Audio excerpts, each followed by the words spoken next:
कैसे हैं आप लोग? इस्तकबाल है आपका डिजिटल सबक में। आज का हमारा सबक है हरकत, जो कि 9वीं जमात से ताल्लुक़ रखता है। बच्चों, हम सभी हरकत के नज़रिए से वाकिफ़ हैं। हमारे अतराफ़ कई चीज़ें हरकत में हैं, जैसे कि गाड़ियों का चलना, हवाई जहाज़ का उड़ना, ट्रेनों का चलना, बारिश के ख़तरों का गिरना, ये सभी चीज़ें हरकत में हैं।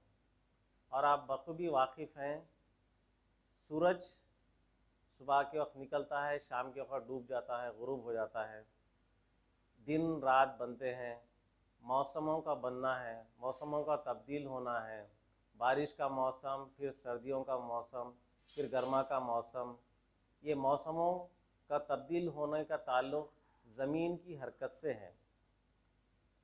आप सभी जानते हैं ज़मीन भी हरकत में है। तो जब ज़मीन हरकत में है तो हम उसकी हरकत को क्यों महसूस नहीं कर रहे हैं? क्या कमरे जमात की दीवारें भी हरकत में हैं? इन सवालों के जवाब के लिए हमको इजाफ़ी लफ्ज़ की तफ़हीम को समझना ज़रूरी है। गैलीलो एक मशहूर साइंसदान गुज़रा है। उसने माइल मुस्तवी पे जब गेंदों की हरकत को देखा, उससे हरकत के बारे में बहुत ही अच्छे अंदाज में हरकत को समझाया। तो ये इजाफ़ी क्या है? आपको हरकत को समझने के लिए इजाफ़ी और इजाफ़ी हरकत को समझना ज़रूरी है। चलिए अब हम देखते हैं इजाफ़ी क्या है। इजाफ़ी की तफ़हीम को समझते हैं ताकि हमको हरकत के बारे में ज़्यादा से ज़्यादा मालूमात हासिल हों। इजाफ़ी क्या है? अपने ख़यालात के इजहार के लिए हम आए दिन कई बयानात से काम लेते हैं। ये बयान इस्तेमाल किए जाने वाले अल्फाज के दरमियान रब्त और तरतीब पर मुनस्सिर होते हैं। क्या हर बयान मायने रखता है? ज़ाहिर है कि इसका जवाब नफ़ी में होगा। क़वाइद का लिहाज करते हुए चुनिंदा अल्फाज के सिलसिलेवार तरतीब दे तो भी ये ज़रूरी नहीं कि बामायने बात ज़ाहिर करें।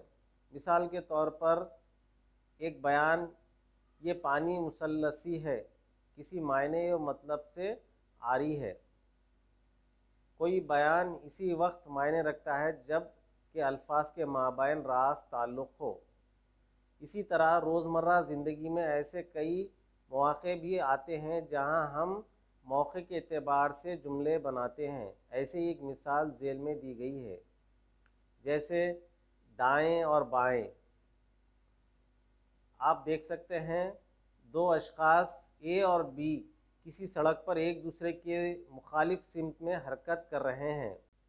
हस्बे झेल जुमले के मायने पर गौर कीजिए। सवाल: मकान सड़क की किस जानिब है? क्या यह सीधी जानिब है या बाएं जानिब है? मज़कूरा सवाल के दो जवाबात दिए जाएंगे। शख्स ए के लिए मकान सीधी जानिब है, जबकि शख्स बी के लिए मकान बाएं जानिब होता है। लिहाजा मकान का वक़ू मुशाहिद के इजाफ़त के लिहाज से होगा, यानी मुशाहिद बाएं और दाएं का तयन करेगा और सिमत मुतय्यन करते हुए फ़ैसला करेगा कि इसके बाएं जानिब क्या है और दाएं जानिब क्या है। इसी तरीके से क्या इस वक्त दिन है या रात? इस सवाल का जवाब इस बात पर मुनस्सिर होता है कि सवाल किस मुकाम पर किया जा रहा है। जिस वक्त हैदराबाद में दिन का वक्त होता है, इसी वक्त न्यूयॉर्क में रात होती है। बात साफ़ है कि दिन और रात एक दूसरे की इजाफ़त में पाए जाते हैं। हम इस सवाल का जवाब इस वक्त तक नहीं दे सकते जब तक कि ये तय ना कर लिया जाए कि सवाल किस मकाम से किया जा रहा है। इसी तरीके से ऊपर या नीचे, क्या ऊपर या नीचे होने का तयन तमाम अफराद के लिए, तमाम मकामात के लिए एक जैसा होता है? नहीं। ग्लोब पर ठहरे हुए एक शख्स ए के लिए इसका मकाम ऊपर होगा और बी का मकाम नीचे की जानिब होगा, जबकि शख्स बी के लिए ये बिल्कुल मुखालिफ सिमत में होगा।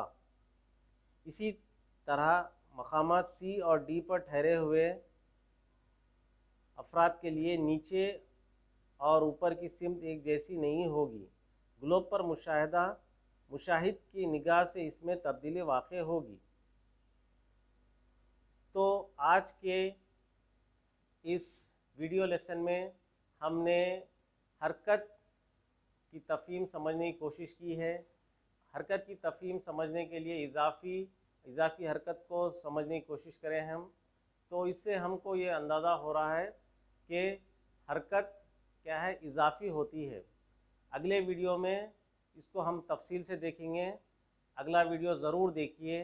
तब तक के लिए खुदा हाफिज़, शुक्रिया।